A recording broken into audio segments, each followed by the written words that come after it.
started subtly, a low hum that seemed to vibrate just at the edge of hearing. At first, everyone in our small, isolated town dismissed it. Old pipes, faulty wiring, the wind playing tricks on the ear. We were good at explaining away the things we didn't understand.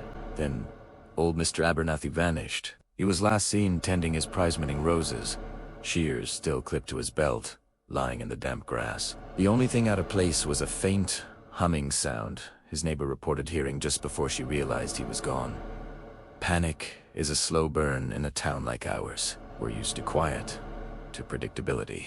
But when the Miller family disappeared a week later, the hum became the town's obsession. Their car was in the driveway. Dinner half eaten. On the table, a child's toy lay on the floor, still worried. Neighbors swore they heard it again. That some low-frequency thrum, pulsing through the walls of the Miller house like a grotesque heartbeat. It wasn't just a sound anymore. It was an omen. We tried to record it. Sound engineers came with their fancy equipment, their oscilloscopes, and parabolic microphones. But the sound was elusive.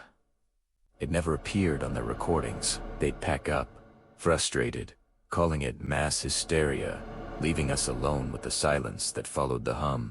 But we could feel it in our bones, a resonant frequency that seemed to tug at the very fabric of our reality. The disappearances continued, one by one. A teenager on his bike, a librarian locking up for the night, a young couple on a walk. Always the same story. A fleeting, almost imperceptible hum, and then nothing. I started barricading myself in my basement. It's the most insulated part of the house. Thick concrete walls I hoped would block it out. I stuffed my ears with cotton, then industrial-grade earplugs. But the hum wasn't something you heard with your ears. It was something you felt. It seeped through the ground, up through the soles of your feet, vibrating in your chest. It was a physical presence, a pressure that built until you felt like you were going to burst. People started leaving town, fleeing in the dead of night. But I heard rumors that the sound followed them, that it was no longer tied to our town, but to us. Last night, I heard it again, closer than ever. It wasn't coming from outside anymore. It was in seed, emanating from the corner of my basement. A deep bass note that rattled the jars on my shelves. I stared into the darkness, my heart pounding a frantic rhythm against the steady, invasive pulse of the sound. It was a call, a summons. It wasn't just making people disappear. It was taking them, pulling them somewhere. The vibrations are getting stronger now. The air feels thin, and the shadows in the corner are starting to stretch, to warp.